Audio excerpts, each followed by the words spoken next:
leadership as a young person is not about you. It's about taking people with you on that journey. Welcome to Chief Influencer, the show that explores how remarkable leaders earn trust, influence others, and move people to action. I'm your host, Anthony Schopp, co-founder of Social Driver. Through candid conversations and live events, we're on a quest to find incredible leaders in unexpected places, from Oscar-winning storytellers and ambassadors to U.S. senators, founders, and movement builders. We share the stories of these chief influencers to uncover lessons that you can apply to your own work and leadership. Because sometimes the breakthrough you need comes from someone facing a similar challenge in a completely different field. Well, I'm thrilled to introduce today's guest, Robert Irvine. You might have heard Robert on the episode that we just aired from the Face the Fight convening. We had an incredible panel, which we'll talk about. But today, I'm so excited I get to have a one-on-one with Robert.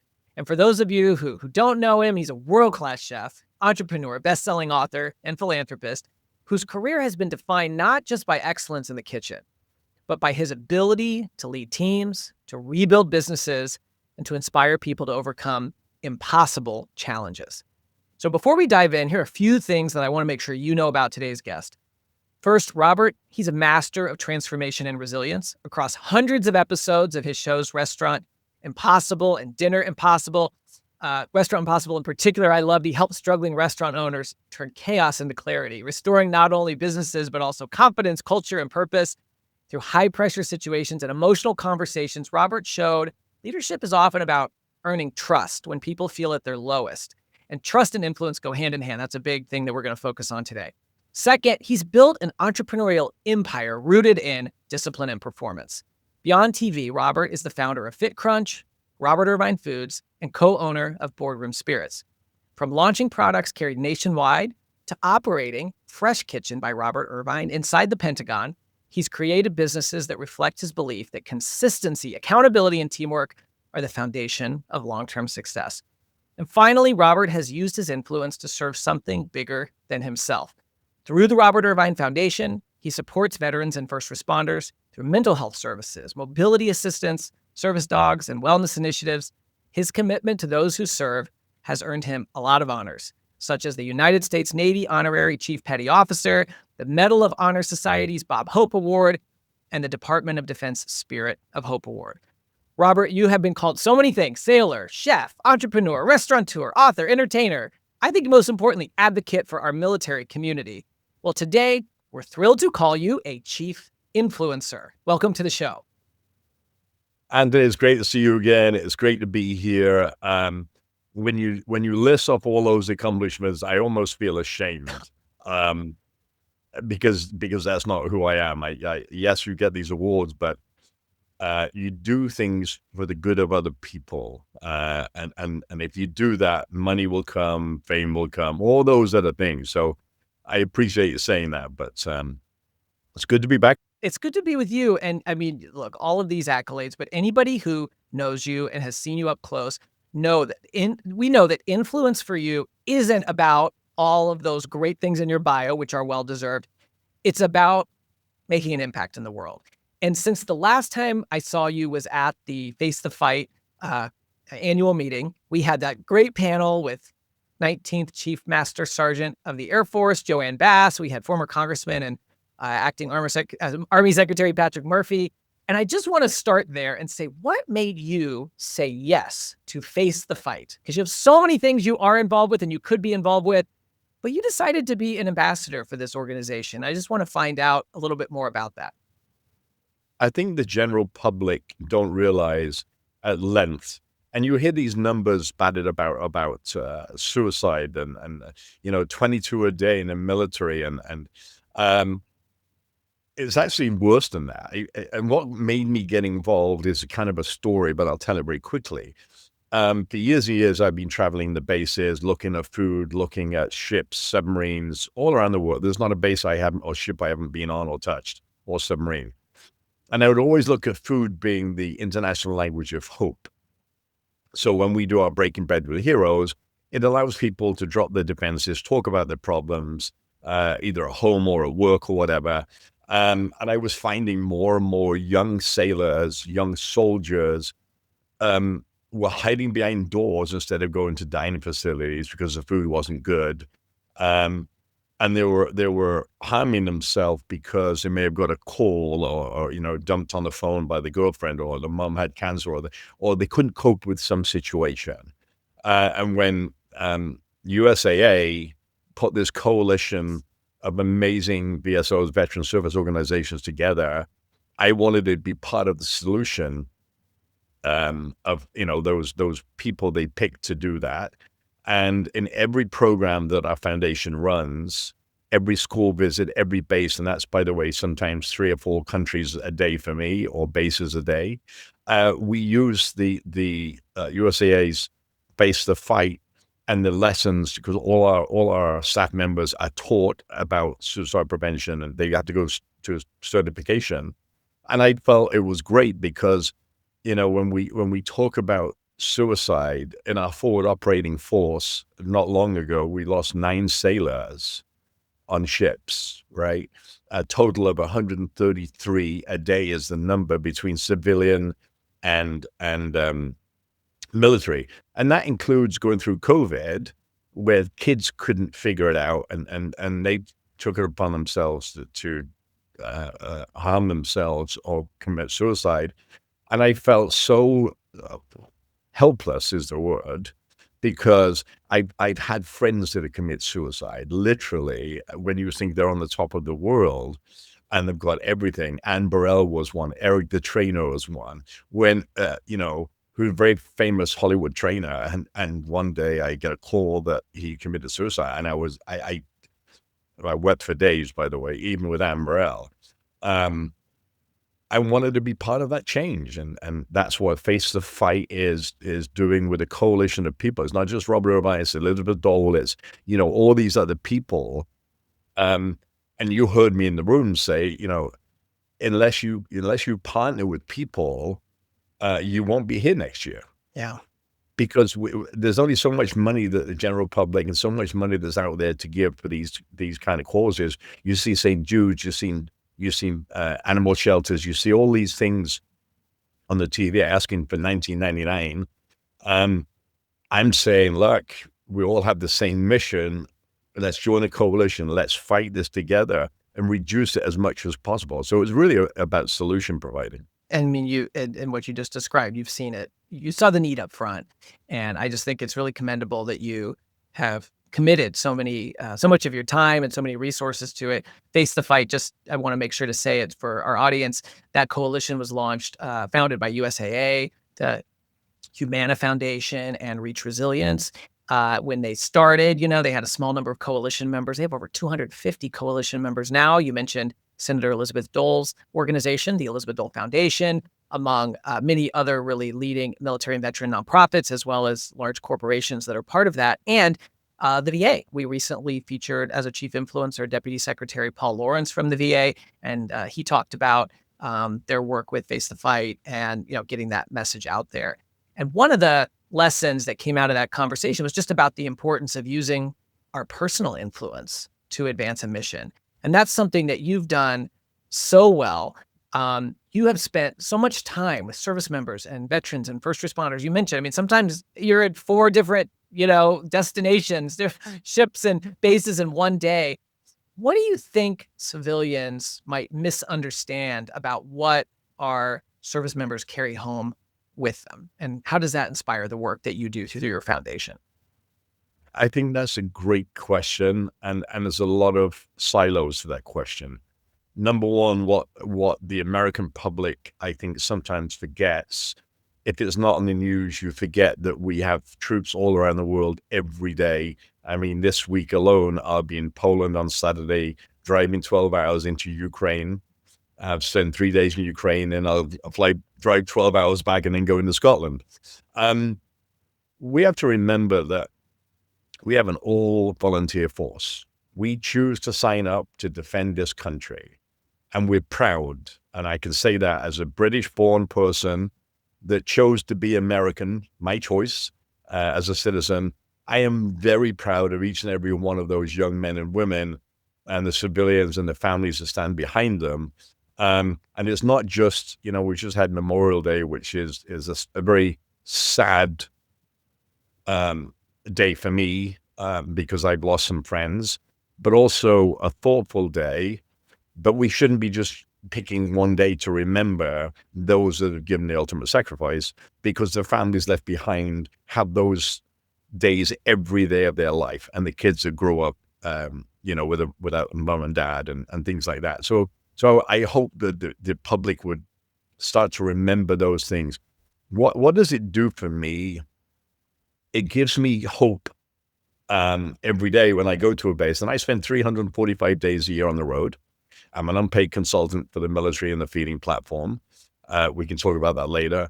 But when I go to a base or a submarine or a ship, and I produce a hot dog, a piece of chicken, regardless of what it is, and somebody says thank you to me, and I'm blown away by them saying thank you to me when they're doing the work every day. Personal sacrifice is not my sacrifice, it's theirs. They choose to jump on ships and be away from their families and do the things that they do because they believe in something bigger than themselves. And that's what I use my personal brand, as it were, with all these companies to extend the reach of those men and women that don't have a voice because they wear a uniform. I want to be their voice when something's wrong, something's right, and celebrate the families that stand behind them. And you said you want to use your voice even when something's wrong. Something that I think so many of us admire about you is that you will say what you think. You are blunt, and you've been blunt about food in the military. I mean, I've heard you say too many service members were being fed garbage. And this has become a personal fight that you have taken on. And there are a lot of entrenched interests that, like to keep things the way they are. How did that food issue in the military become so personal for you, Robert? I know it goes back about 15 years. I'd love for folks to hear about that story. Well, it's actually 23 years. 20 years ago, when I came to this country, I was working at Taj Mahal in Atlantic City, and I was asked to go to the White House to cook at the White House, which I did. And they wanted to see what we were doing in the industry with something cook chill. We cook it, bag it, tumble it, and so it was already made, ready to go. And I met a lot of people in the military. I started to travel around, and I would see the food that we were giving these men and women and expecting these athletes, and I call them athletes, to do things, but not, we give them weapons and top of the line clothing and all these things, but we give them garbage in, which puts garbage out, right? So I started 23 years ago. And of course, every administration changes, every chairman changes, every chief of the Army, Navy, Air Force, Marine Corps, Coast Guard change. So as I would start something, it would stop as soon as I started it. So it never really got any traction. And then 3 years ago, just over 3.5 years ago, actually, the new chief of the Army, Randy George, who I knew when he was a 2-star general, said, "Hey, Robert, I'm now the chief. I want to change feeding." And I said, "Well, you have to be my battle buddy, and you have to take the bullets for me because I'm going to upset a lot of people," just like you said.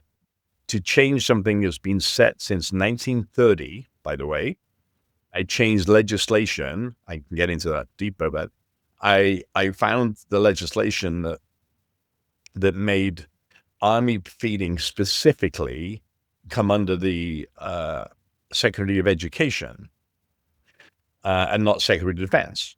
So they were called cafeterias. So basically, whoever was the Secretary of Education in 1936 had this control.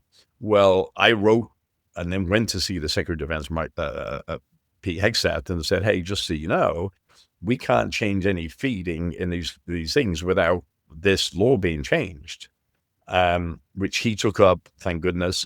5 months later, we got, this little egg guy from England that was in the Navy, got legislation changed. to help us change the facilities in the Army. Yet now we still have the Marine Corps. All these other forces now have to follow suit to get that set aside. But it became passion to me because we're asking these kids to do things that they'll willingly go and die on a hill for you, but we're giving them garbage food. And you see, like, I was in Afghanistan and Iraq 18 years on and off in both areas, feeding morale troops, all these things that we did. And it wasn't any better. And I came back and it was only 3.5 years ago that a young man named Lieutenant General Mohan, Chris Mohan, a lieutenant general. She was a major general then. Michelle Donahue, Heidi Hoyle. These were people that wanted to change the world. And I said, well, look, I can change the world, but I need to show you how to change it because you don't know how to do it. And it's not been done for this many years. So I took them to Columbia University in New York City, which we changed 10 years ago. Food comes in 2 o'clock in the morning. It goes distribution to the kitchens. It gets sold and cooked. And next day, because there's no refrigeration. So it comes in and they have a 95% retention rate from year 1 to year 5. And you're right smack in the middle of New York City where they can get food anywhere. So why do they stay in the school? To feed. And I took literally 60 senior leaders there. And I said, this is what we do. And by the way, don't listen to me, listen to them because they do it. And then they took 4 or 5 trips. We got the go ahead to do 7 pilots sites. I did 1 pilot site first. It cost me $1.4 million to do it. Within 4 or 5 months, that $1.4 million came back. And now we're up to 30 by the end of this year, hopefully. And going from here to Europe to Asia, giving fresh, real, nutritious, wholesome food.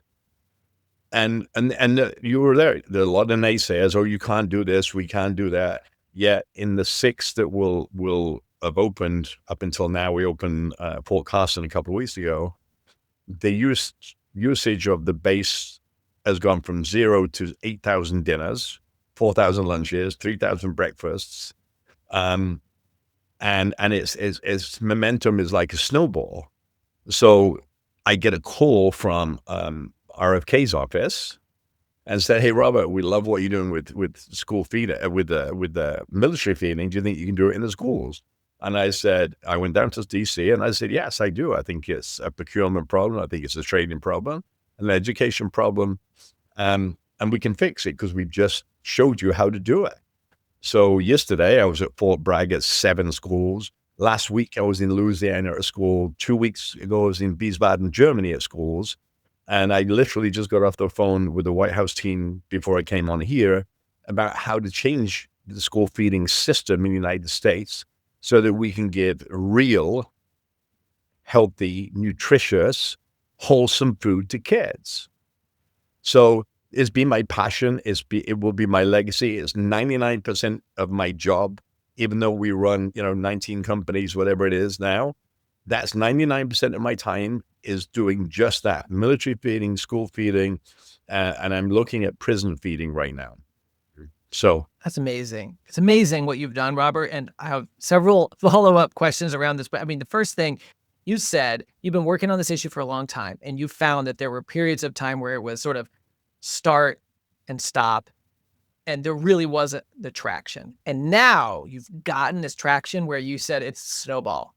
So for leaders who are trying to make systemic change like you are achieving right now, what have you learned about looking back at that sort of start and stop period of time where you didn't get the traction to today where you're starting to see this snowball effect? What are some of the lessons that we might be able to take away from that journey? I think that you mentioned a couple of things earlier. The first lesson is, if you believe in it, don't give up. That's the biggest lesson I would give anybody. I think there's 4 lessons I lead my life with: empathetic leadership, understanding, and what does that mean? Empathetic leadership to me means that you, Anthony, are an employee of mine, associate of mine, friend of mine, because they're all my friends, has an autistic son, daughter. You come into work one day and you say, you don't seem to be yourself. I ask you the question, you tell me that Harry, your son, is having an episode. I say to you, right, stop what you're doing, go home, take care of your family. When you're ready, you come back to work. I'm going to pay you. Don't worry about it. What have I done there? Number one, the first thing is, you're always going to be loyal to me because I'm taking care of you and you're taking care of your family. I made a lifelong employee friend out of you that's always going to do the great things for me, right? Number two is, I don't have an ego. I don't change whether I'm with the President of the United States or senators or a guy on the street cleaning us. I'm Robert Irvine. I don't change. I do it on my TV shows. I do it, I don't apologize for misspelling words. I'm nice to everybody. Am I intense? Yes. There's no ego. I don't have an ego. There's people way better than me. I hire people smarter than me because I'm not afraid of being the dumbest guy in the room. The last one I would say is I'm authentic, and you have to stay authentic. And your question was, how do we keep that going?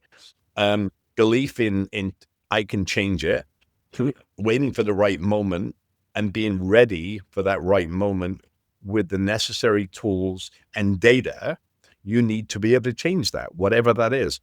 Excuse me.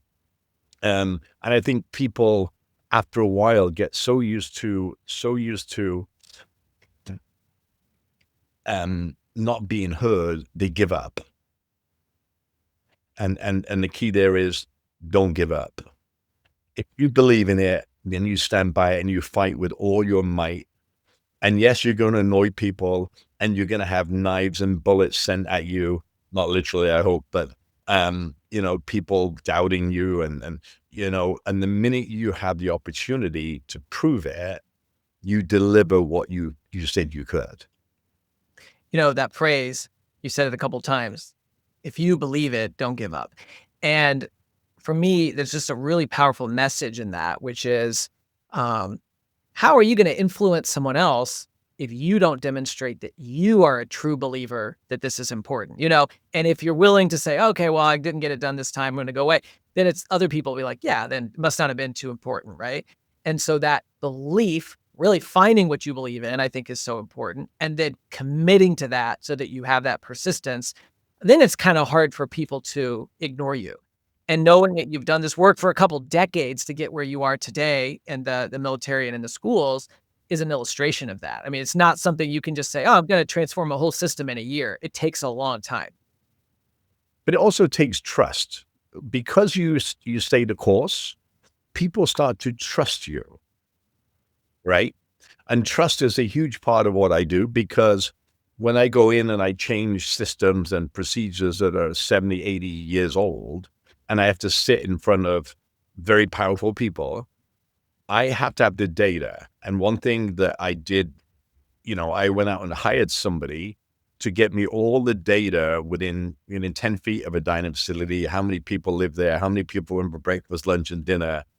And with the conviction in a room, and I had one shot, proved that my data was literally 6 hours old as opposed to their 4 months old. Yeah. And I am very bullish. I don't, if I believe, and I believe in, and I think you've heard my passion, I believe that we can change the world collectively, not just individually. We can't do it individually. I have to go and say to Anthony, hey, I want to do this. What do you think? Would you come on this journey with me? Do you believe it? Poke holes in it. Help me, because they're going to poke holes in everything I do. And I think finding that group of people that you trust the most to poke holes in your work is, by the way, is reassuring, because they're going to tell you the truth. Good or bad is different.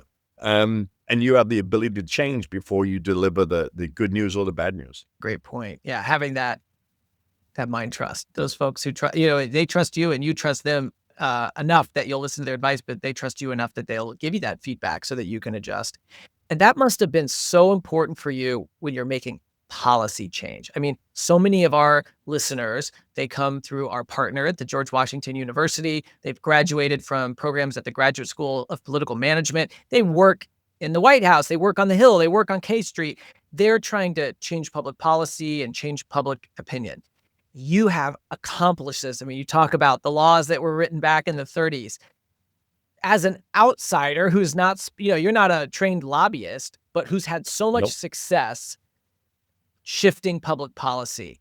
What have you learned from that? And I'm also kind of curious, Robert, like the playbook for how people think about changing public policy seems like it's shifted a lot, over the last several years.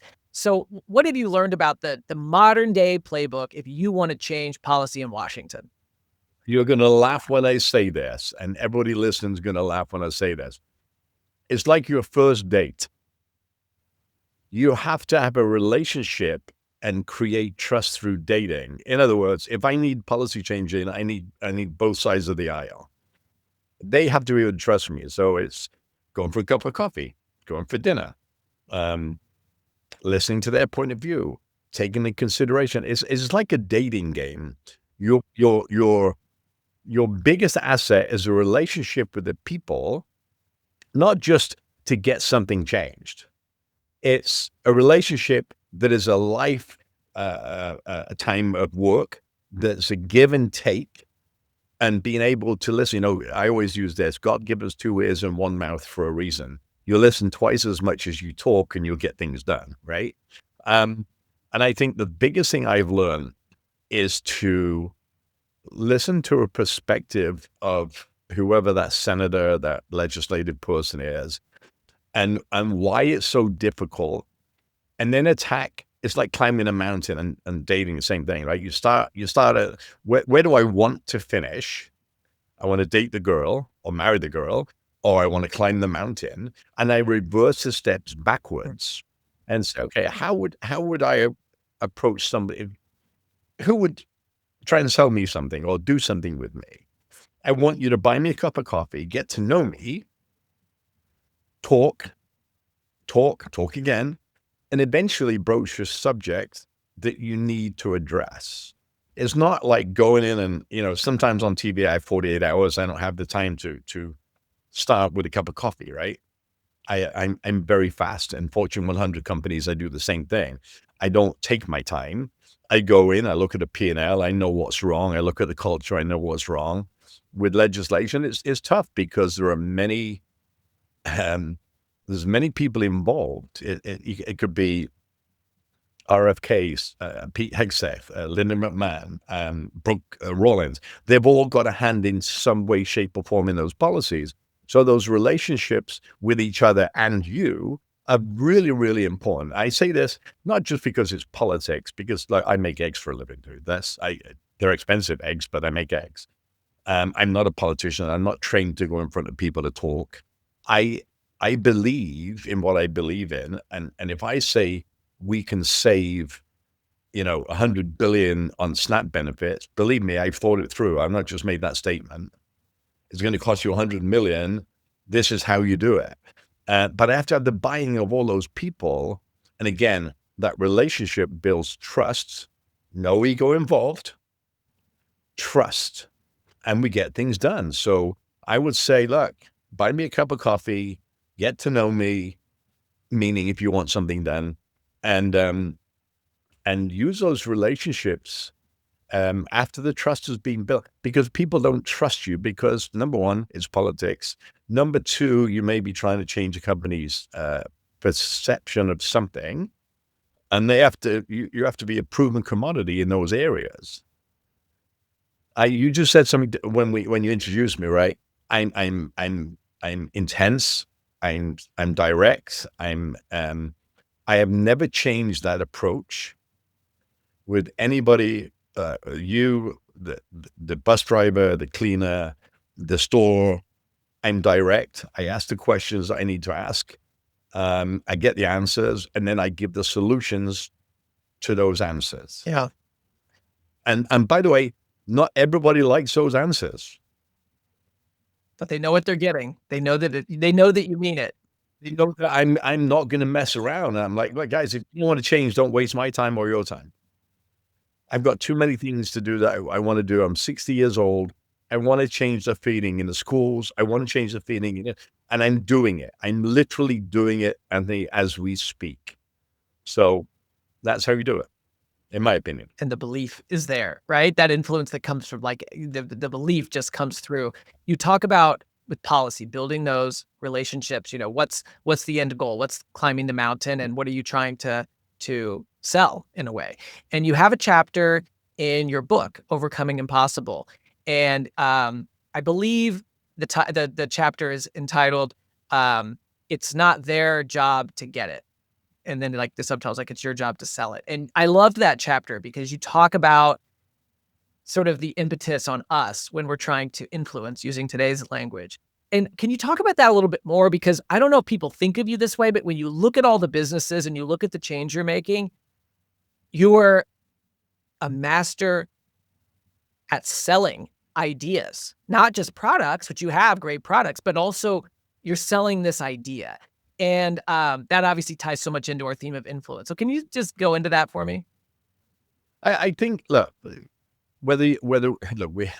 we have humanoids, we have drones, we have food, we have clothing, we have all these things that you wouldn't look at me and say, oh, Robert Irvine's going to sell a bomb suit to the army. What's Robert Irvine got to do with the bomb suit? Nothing, right? The idea that something can't get past go, especially in this day and age, and I've got great role models that I look at. Dan Driscoll, Secretary of the Army, all them people I've mentioned, Sec Ward, these are people that have believed in change and believed in influence and whatever. For me, I have to research. I have to believe in what I'm going to try and change, and then I have to explain it to my wife.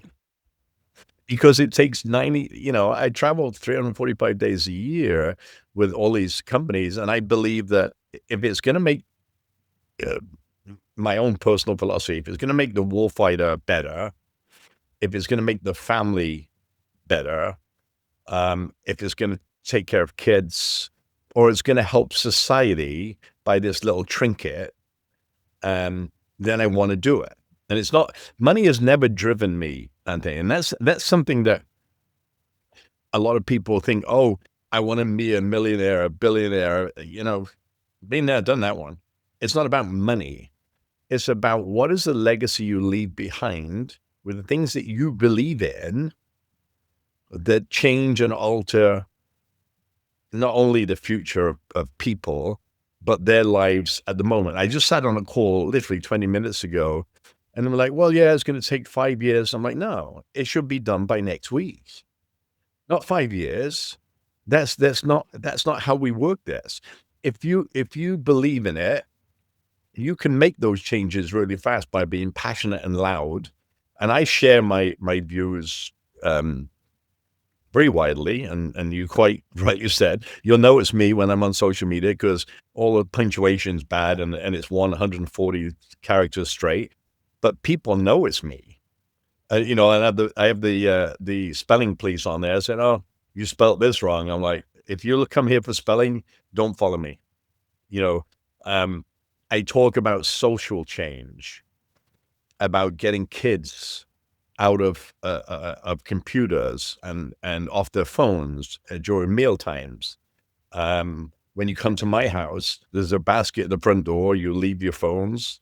In meal periods, there's no phones on. I turn the Wi-Fi off. We talk like human beings.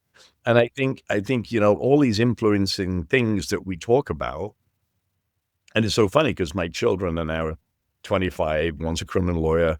Another one is a pediatric speech pathologist, and they have their own views. And I listen to their views and try to understand them as a 60-year-old to a 25 and 27-year-old. And I'm like, oh, I didn't look at it that way. And that's the same with policy changes, the same with ideas. Fake Crunch was born out of a napkin because somebody said, "Oh, I don't like protein bars." It became a multi-billion-dollar company, right? Um, and most of these ideas and the things that we do are because somebody came to me as a trusted person with a problem, and I said, "Well, let me think about it, because if I don't know, we'll find somebody that does know." And I think most people are afraid in their life journey to go to somebody that's smarter than them and say, "Hey, come and help me." I say this in the book a lot.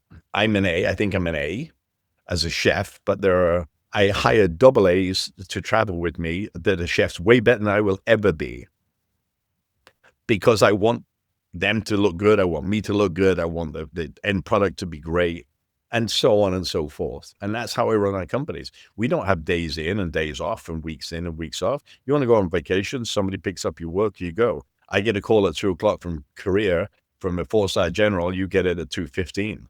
We have a 10-minute pick up the phone rule. That's the only rule I have. We get stuff done. There's no, oh, we'll come back next week and have a meeting about it. No, this is the idea. Think about it. Tell me your reactions to it. Am I wrong? Am I right? Is there a better way to do it or not? This episode is brought to you by the George Washington University Graduate School of Political Management. Through flexible graduate degrees and certificate programs, GSPM prepares today's professionals to lead in strategic communications, public affairs, advocacy, and politics. Learn more at gspm.gwu.edu. Robert, you've talked a couple times about looking out for members of your team, hiring the AA chefs. I think that those who know you really value those leadership qualities that you have. But I heard you share a story, and I'd love you to retell it for those who don't know it, about when you were so young. You joined the Royal Navy. You were only 15 and a half, and you were excellent at, making sure you were squared away in, your bed was made perfectly, et cetera, et cetera. But your superior said, that's not good enough. Can you talk about that? Because I think that journey that you've made from there to the leadership style you have today, there's some big lessons there that you've learned that I think it would be great for folks to hear. So at a young age, and I'll start because it's a great story and I tell it a lot. At a young age, my father was in the army, my brother was in the army. My dad came home, said, "I want you to join the army." I said, "No, I'm not going to join the army. I'm going to join the Sea Cadets." And he had an old chief friend of his. I went to join the Sea Cadets, fell in love with the weekends going on warships, bases. I learned how to wear the uniform, press the uniform, clean your boots, all those things we do in the military, but not in the military at that point. We call it ROTC here. So I did that. I was not a good kid at school. I joined a home economics class at the age of 11 because there was 30 girls and me. I made my first quiche Lorraine. I fell in love with food, but I didn't like school. So one day my mother goes to work. I wave goodbye with a shirt, tie, and a sweater on. We are a very poor family. We used Oxfam clothing. You call it Goodwill here. Very poor. We didn't have anything. My mother, to give you an example, still lives in the same house that I grew up in that she didn't own. I tried to buy years ago. So when she passes, she's 83, that will go to another family and just be painted and moved on, right? That's how poor we were. And she went to work. I was drinking my dad's beer with some friends. She called the house. I answered the phone. Demise of Robert Irvine started. I joined Her Majesty Done recruitment office. English, 1 being the highest, 5 being the lowest, maths the same thing. I got 5.5, and the Navy recruiter said to me, "Well, I've got some good news, Sonny, and I've got some bad news." I said, "Well, what's the good news?" He said, Majesty's Royal Navy, and the bad news is you're going to be a cook. Well, that was what I wanted to do anyway. So I went crazy. I'm like, well, that's great. So off I went to my boot camp, 6 weeks of basic training in Culdrose, Cornwall. Did that, no problem. And then I went to my culinary specialist training in HMS Chatham, which is no longer there, by the way. But it was an old ropery for uh, ships like HMS Victory and the old big sailing ships. And I never forget, my bed was perfect. I was living in a bunk room with 8 people, and I'd been used to the sea cadet life, the Navy life, Marine life for a long time. My boots were perfect. My kit was perfect. My bed was perfect. I was a single human being that was, I thought, pretty perfect. And my boss, we called him Wafoos. It was a chief in the airmen, basically, but he was my drill instructor. And he came in and he said, I'm so to attention. My bed is perfect. My kit's laid out. I'm like, I got this in the bag. This is easy. I'm 16 years old. And he started ripping my bed apart, just my kit apart. And he's like, that's not good enough, da, da, da. And I was a kid, and I said, I won't say what I said to him, but what do you mean? In not so many terms, but street language. And he said, you're not a good team player. You're not a player. And he walked out. He didn't touch anybody else's kit, just mine. And I've got people from university. So I'm 16. There's 26-year-old, 27-year-old kids from university with master's degrees. And one of them, his name's Melon, funnily enough. He was my boss, my boss of our 8 crew. And bigger than me, muscular, and just started to pick on me a little bit, kind of. So I put my kit away, and I went after the chief, and I said, what do you mean I'm not a team player? He said, yeah, your kit's perfect. You did this. I said, well, you just ripped it apart in front of everybody. And he said, you're not a team player. And I said, well, what does that mean? Team player. He said, you don't do this, you don't do this, you don't help the people struggling. I said, they're older than me. Why should I be doing that? Anyway, long story short, it was hard to kind of understand and hear that. But I'm laying in bed one night, 2:00 in the morning. I literally get up, I turn the light, and I turned every one of them people out of bed. They were in bed sleeping. I literally tipped the beds over. And I said some words, and I said, okay, I'm going to teach you how to fold your uniforms, make your beds, polish your boots. And at 2:00 every morning, until they realized I was serious, I did that. To the point that at 2:00, they were ready for me. But the next inspections were, their boots were perfect, their beds were perfect, their this were perfect. And what did that teach me?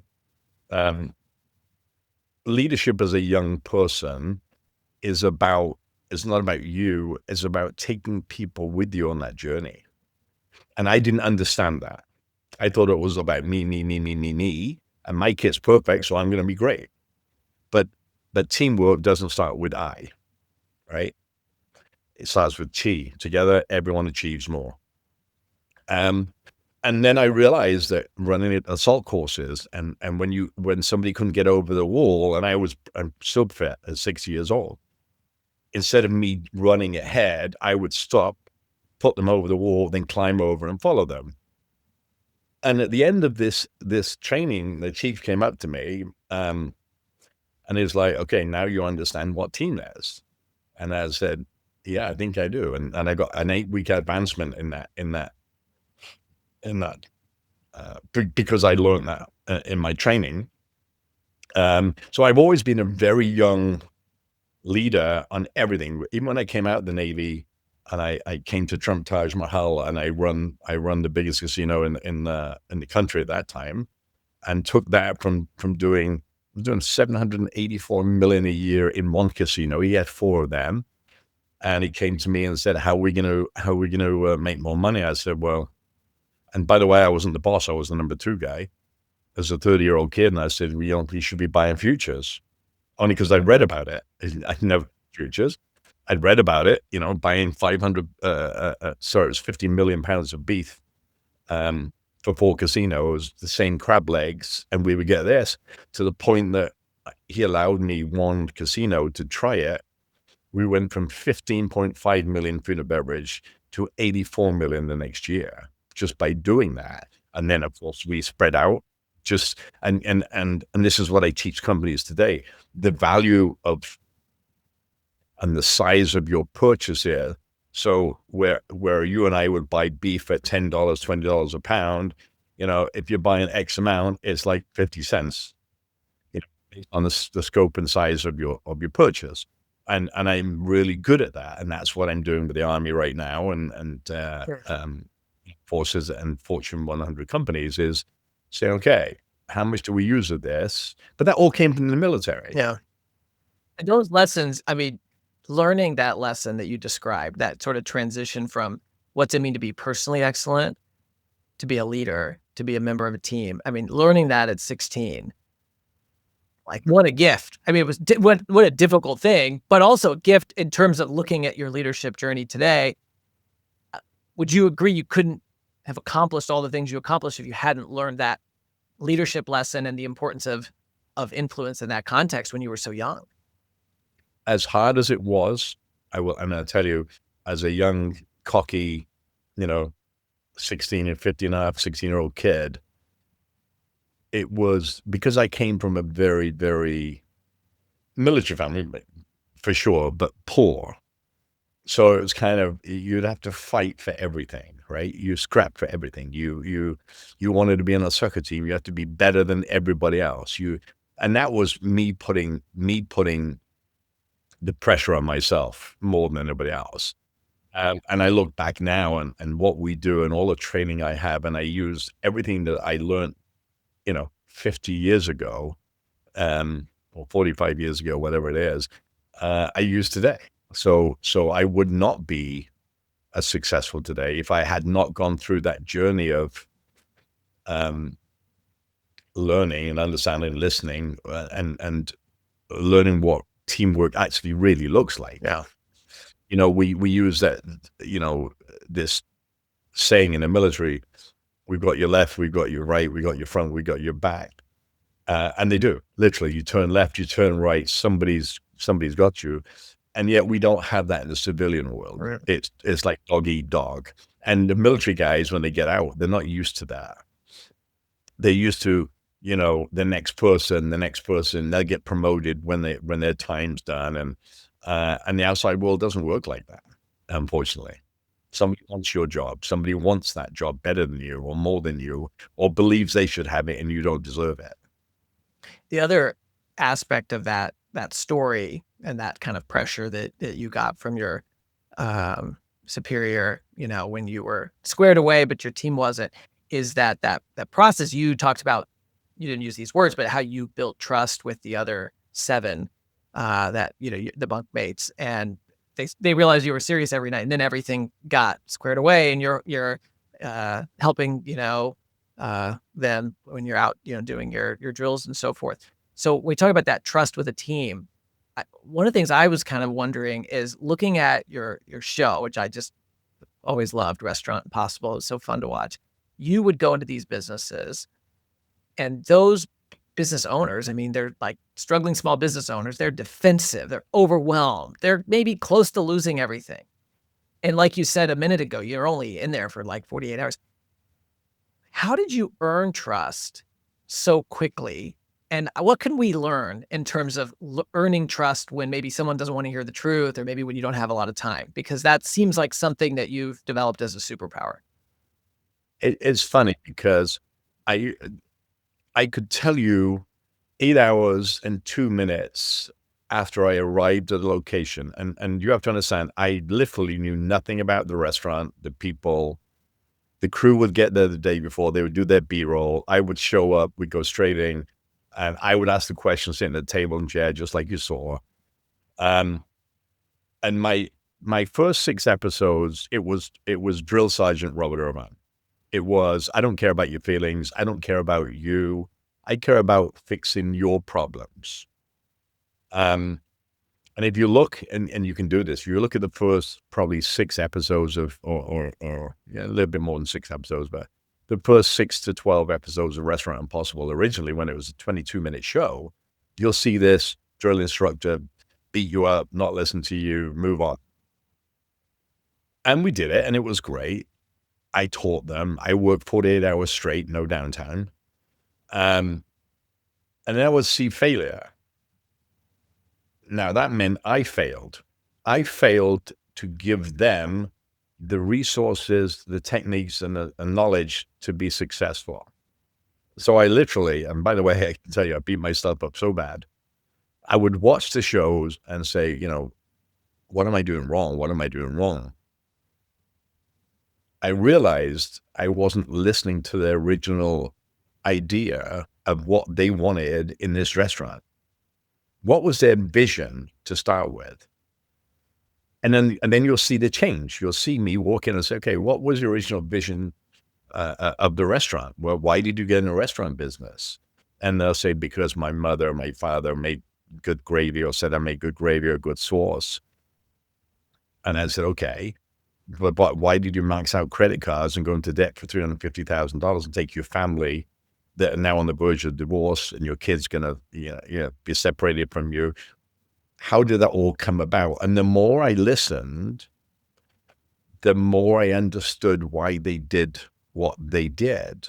And I could literally draw a graph and a map of where they started to go wrong. And I think that was a great lesson for me. And there was one in particular, and I will tell you because it sticks to me, and it will be for the rest of my life.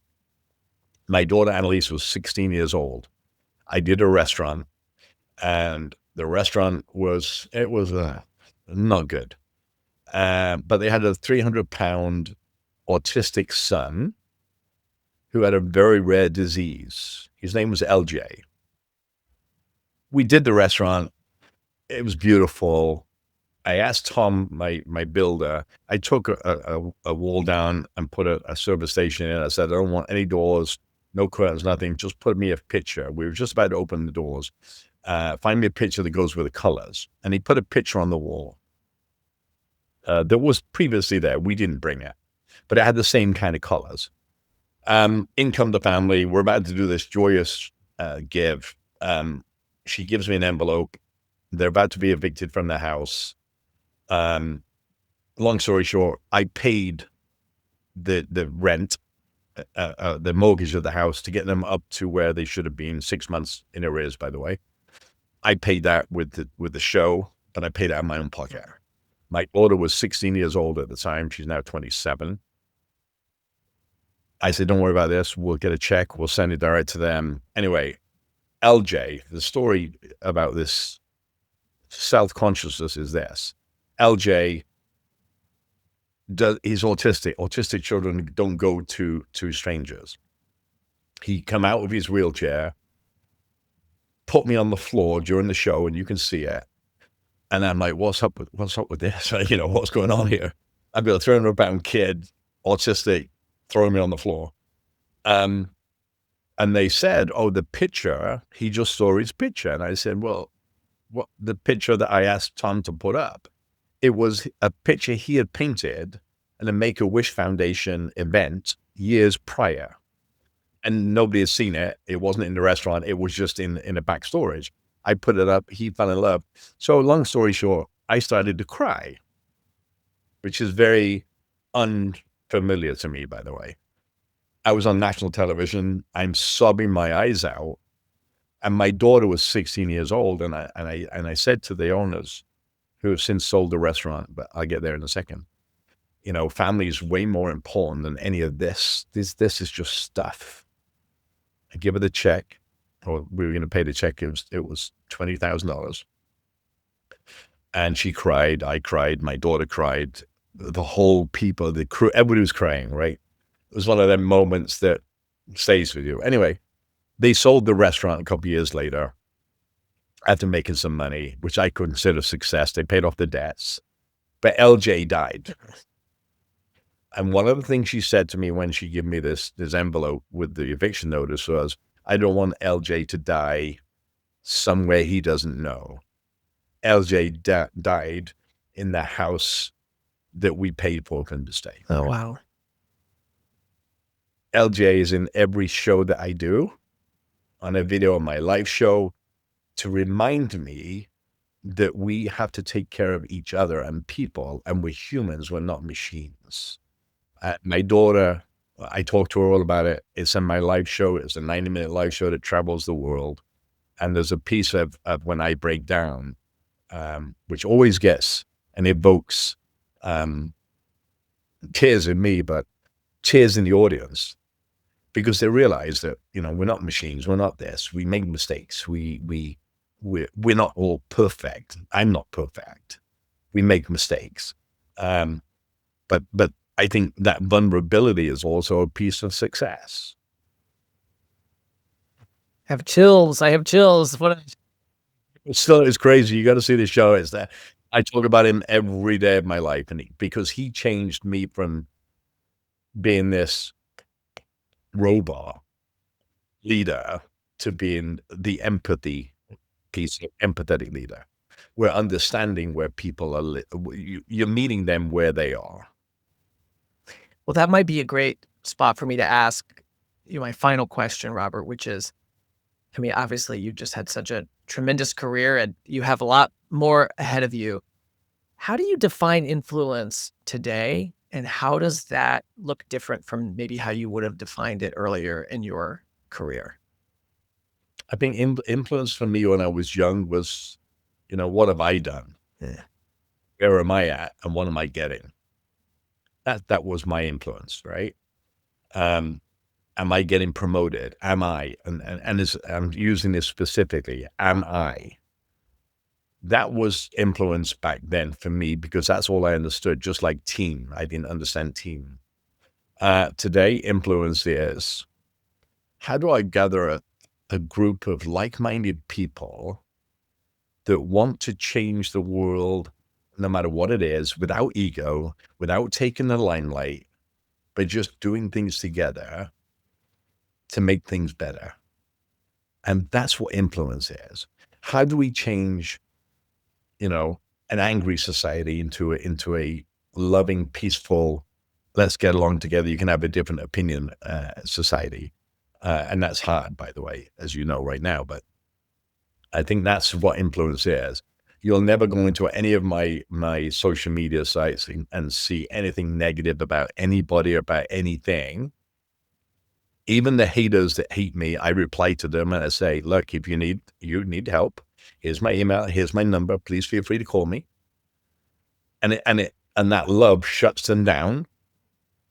And by the way, I've had people email and call me that have hated me online.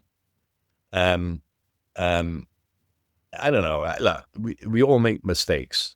So the influence you have, be careful what you wish for, because when you get it, you may not like it.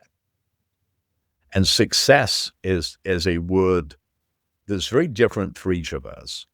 Success is, I finished school, I got a master's degree, I bought a first home, I got my first child, I made $1 billion. It's different for all of us. For me, success is, how many lives have I touched today? Not yesterday. How many lives am I going to touch tomorrow?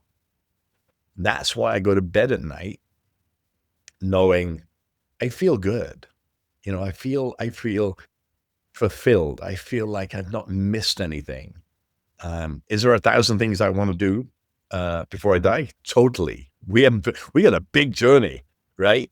Of changing things. And we've got a lot on the plate and a lot to announce in the next couple of months. But my wife always says to me, why are you smiling? And I'm like, because today yesterday it was 350 school kids. Today it's a whole bunch of other people. And that's why I sleep well at night, knowing that everything we're doing is not for money. It's for the betterment of other people. By the way, if money comes, great. But if it doesn't, and people say, well, it's easy for you to say that. No, it's not. I come from a poor family with nothing, and have created what I've created based on hard work, teamwork, collaborations, and listening and understanding and making mistakes and all those journey things that we each do. And I'm sure all the people you've talked to over the years, they've all made mistakes. They've all learned lessons. The only lesson I would tell people that are listening or watching is you can make mistakes. Just don't make the same mistake twice. It's great. That's great advice to end on. Robert, this has been such a great conversation. I really appreciate your generosity of sharing so much with us. I think just so many themes came out for me as we talk about your approach to influence, but the way you wrapped us up is, for you early in your career, we're talking 16 years old in the military and then Royal Navy, influence was all about that capital I, about yourself, about what you could do. And you learned really quickly that lesson from your superior in the Navy, that it's not just about you, it's about the teamwork and helping others to succeed. And so the you of influence, the other of influence, has really shaped you. And I think it's so clear that so much, you've accomplished so much, and that mindset is one of the things, in addition, of course, to hard work and a lot of others that have allowed you to do that. But your ability to build teams and to work with teams and to get folks focused on a common goal. And I really appreciate your vulnerability of sharing with us that whether it's public policy, where you've had starts and stops and it hasn't all been a straight line, but you finally have seen that traction and the lessons that you've learned from that, as well as even you shared with Restaurant Impossible, realizing the first 6 episodes, what was working, but what wasn't working, and bringing in that listening perspective, how that shaped you. And that's obviously influenced so many other things that you've done in your career. It's such an important reminder for all of us.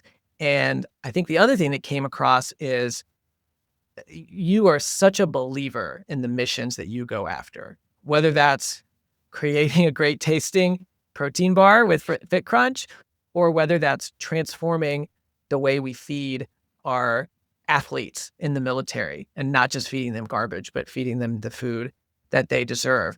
Nobody can question your belief, and your focused belief, your dogged persistence is one of the things that's allowed you to continue to achieve influence. I think it's a reminder for all of us. We need to find what it is that we believe in if we want to actually influence those outcomes. And we need to make sure people see that we believe in it through our persistence, through our advocacy, through the way we build teams around it. And that theme that you mentioned at the end, the importance of taking care of each other, that comes through in your work. And I think it's such a great lesson to end on. So, Robert Irvine, thank you so much for spending time with us today.